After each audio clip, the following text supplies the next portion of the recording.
I am here with Bill Gates. We know him from Microsoft. We now know him for the Bill and Melinda Gates Foundation. Bill, it's great to see you. Great to see you here in particular because we know the Gates Foundation for its work on infectious diseases, child health, nutrition, agriculture, education, the list goes on. Why does Bill Gates care about finance? Well, it's all about helping the poorest. And one thing they don't have access to is bank accounts. The fee structure, if you have small amounts of money, is just too high. And we got involved in some traditional microlending, but just didn't see how that could scale up and get inexpensive enough. So now we're involved in trying to make sure we get a very efficient digital payment structure set up for all the poorest in the world to get financial products that work for them. What are you doing? The idea is that typically through the cell phone, you should be able to send money to your relatives. You should be able to track the money that's coming in, set aside money to buy seeds the next year. And there are countries where this is beginning to take off.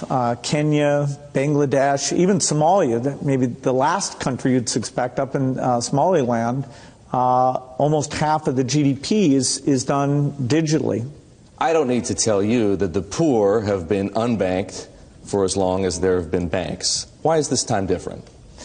Well, it's really the digital revolution. The poorest have bought cows, stored gold, put currency under their mattress, but they are getting cell phones. And the cell phone capability of identifying who's using the cell phone, letting you look at your spending patterns, that's going to be common sense. People are going to have help and lots of innovative products competing on top of this digital currency platform. So if technology, mobile phones for example, digital money, helps to increase access to financial services at the same time as it lowers the cost of delivery, why is philanthropy needed? Philanthropy should just be here to bootstrap this. There are a lot of regulations in this area, and understanding how those regulations can make the cost of remittances, where you're sending money back to your family in your country of origin, how right now that has about a 5% overhead on it. We think we have a role to make sure that, particularly for the smaller transactions, the regulations don't impose those very high costs. Once this gets going, then we'll step up to the applications and say, okay, how does a savings application help the mother make sure money's focused on the kids? How does it help them stay in school, set money aside for the uniform or for good future planning? Some of what you just described, the need to move money from place to place, the cost of doing so, the overhead, as you put it, makes me think, believe it or not, of Bitcoin, because some people have said, hey, Bitcoin is the answer to those problems. Are you a believer? Well, Bitcoin is exciting because it shows how cheap it can be. Bitcoin is better than currency in that you don't have to be physically in the same place. And, of course, for large transactions, currency can get pretty inconvenient. The customers we're talking about aren't trying to be anonymous. They're willing to be known. So the Bitcoin technology is key, and you could add to it or you could build a similar technology where there's enough attribution that people feel comfortable. This has nothing to do with terrorism or any type of money laundering. What kinds of people or private enterprises right now are helping to solve the same problems you're interested in? Well, in some countries, the mobile companies have been fantastic. In a few other companies, it's been the banks. In some countries, it's a startup company that's neither a bank nor a mobile company. In Bangladesh, the bKash offering runs across any phone, and they've gotten the regulations so that they have a product that we think will get very, very pervasive. So entrepreneurs are there. The enablement this creates, if you want to put in, say, electricity in a city, collecting your bills is one of the reasons why the underspending of infrastructure in these areas is a real thing holding back the economy. You mentioned banks. Are the legacy institutions, for the most part, banks, credit card companies, payment processors, friend or foe? Many of them want to have these additional customers, but they have to embrace the idea that the fees are going to be a lot lower. And so they have to find a way to service these new customers. Now, that means these customers aren't going to be coming into their branches, and they can charge a higher fee when you want to actually cash out. But if it's a pure digital transaction, then, you should be paying, less than 1% to move that money from you to a merchant or from you to a friend, even with meeting all the regulatory requirements. Don't you expect them to stand in your way to protect their margins? Well, it's a competitive field, and governments have a real interest in seeing this happen. Governments often want to make payments to the poorest, and if they can identify them and get that money out to them efficiently, countries like Mexico and Brazil have shown that's a way to lift people up. So the government, if they understand this, will usually want to create a competitive framework that draws people in to this. I think the capitalistic framework, with a little help from the government, will work well. The profit motive will take over. Yes, although banks are going to have to change their business model. The profits they'll be seeking will be different than the profit sources they get today. What about the risks? Security on the one hand, and the potential for abuses like we saw in subprime on the other hand. Yeah, the whole financial market, you can have deposits that get lost, you can have money stolen, you can have misrepresentation. All those things have to be thought through in this new model. Now, when it's tiny bits of money that are moving around, and it's more of a savings-oriented approach, the room for abuse is much lower there. But honesty, making sure that the people who really hold these deposits are able to stand behind them, some of those basic requirements will still be necessary. Bill, a lot of people say Apple Pay is going to transform the financial services industry. What do you think?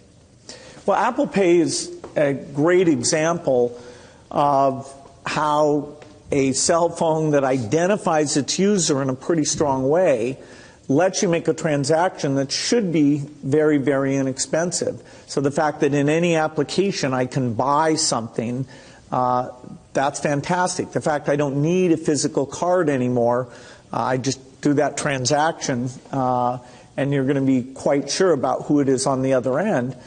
That is a real contribution. And all the platforms, whether it's Apple's or Google's or Microsoft, you'll see this payment capability get built in. That's built on industry standard protocols, NFC, and these companies have all participated in getting those going. Apple will help make sure it gets to critical mass for all the devices. Have you asked or considered asking Tim Cook to help you with what you're doing? No, the kind of basic things underneath aren't the things that Apple Pay was involved in. Apple Pay will take anybody they've signed up for the payment instrument. So they're not involved in driving the efficiency and the super, super low fees for low amounts of money. Now, of course, when we get these things, as they branch out in other countries, having interoperability for people who happen to buy their devices will be worth doing. Here's a question for you. You were talking about wallet PCs and digital money 20 years ago in your book, The Road Ahead. How come Microsoft hasn't entered this market already? Well, Microsoft has a lot of the banks using their technology to do this type of thing. And the mobile devices, the idea that a payment capability and storing the card in a nice secret way, that's going to be there on all the different platforms. So the vision, we've got Microsoft had a really good vision in this. My time on this area is all foundation focused. But you're advising Satya Nadella, the new CEO, on technology and strategy. Should Microsoft be a player in this business the way that Apple has become a player now, and Google has its own digital wallet product, and PayPal is being spun off from eBay? It's certainly Microsoft should do as well or better, but of all the things Microsoft needs to do in terms of making people more productive in their work, helping them communicate in new ways, it's a long list of opportunities Microsoft has to innovate, and taking office and making it dramatically better would be really high on the list there. That's the kind of thing I'm trying to help make sure they move fast on. Is Satya Nadella moving fast enough? I'm very happy with what he's doing. I see a new sense of energy. There's a lot of opportunity there. Some things the company isn't the leader on, and he sees that he needs to change that. You've been outspoken on Ebola. You've donated $50 million to the fight against Ebola. And you've been more optimistic about the chances of containing and controlling the outbreak in West Africa. But we last heard from you on that subject before the patient was diagnosed in Dallas. What do you think now? Well, I think that reminds people we do have an ongoing tragedy, and it's really awful. There's 22 million people in those 3 countries, and we need to get this under control, because not only are people dying of Ebola there, the health systems are shut down. So all the other diseases, measles, malaria, there's even more deaths taking place there. At the same time as we get it shut down in those 3 countries, we need to make sure it doesn't spread to other countries. Now, the richer a country is, if you have a good primary health care system, you should be able to handle that. So the fact that this Dallas patient was identified, the contacts are being traced, I feel confident the CDC is very much on top of that. I wish every country had a health system like that. There are parts of Africa that don't, so we're helping them build up the capacity that if a few people happen to come in with the disease, they'd be able to get on top of it. We helped Nigeria, and there was a case that went up there. Unfortunately, now all the contacts have been traced, and right now there's no Ebola in Nigeria. So the U.S. government's really stepping up on this, and I think that is going to let the world get on top of it. But we should have had better primary health care systems, and that's a long-term task. This reminds us to keep investing in. That's a very hopeful perspective, Bill. What if people don't see it your way? What if panic takes over? Well, I would say that if the U.S. government didn't have CDC, they didn't have the Department of Defense, they weren't working with other countries to get volunteers to come in, then the treatment capacity would not get to the point where, as people get sick, they're able to come in and be treated and not infect other people. So without this U.S. leadership on this, you could see large numbers of people, not just in these countries, but a lot of spread. So this is a very big challenge we've been faced with. I think our tools and response, our generosity is going to be up to the challenge, even though the death toll will be quite significant. I'm just impressed that the U.S. really, despite all the other world leadership things they're doing, really put this to the top of the list, and even got the Army and their top people involved. And our foundation is partnering with them to help in any way we can. Bill, so much of the work that you do is in the developing world. It makes me wonder, what do you think of this country's prospects? Well, the United States is an amazing country with great opportunities, and I get to see all the innovation that's taking place here. The issue my wife and I decided to focus our U.S. philanthropy on is education. Sure. Whether it's the economic strength of the country or the commitment to social justice, that every kid will have an opportunity to have great success. The fact that our education system is so weak, particularly in the inner cities, means that we're not exercising our full potential. So that's been a huge effort for us. It's another place where technology could come in, but we got to get the policies right. We've got to be willing to change things, help teachers learn from other teachers. It's a critical issue. Do you see signs of improvement yet? I see points of improvement. So the overall aggregate numbers of how good American students are at math or graduating from high school or college, those have not improved a lot in the last 10 years we've been in this. But if you go visit a charter school, you can see that the right practices are doing a great job even for inner city kids. If you go see the latest in technology, I was in New York City a few days ago seeing personalized math learning called School of One. That really has a lot of promise. So I'm optimistic about the next 10 years, but no, the reform movement has not yet made a dramatic improvement in our education, while other countries are doing a far better job. Bill, for all the work that you and your wife Melinda do in this country, in education, for example, or overseas, financial services for the poor, as I mentioned before, nutrition, agriculture, child health, you've said, in fact, you said it just a couple of days ago, that you can't spend your money fast enough. What do you do about that problem? Well, I don't think I say I'm worried about the rate of spending.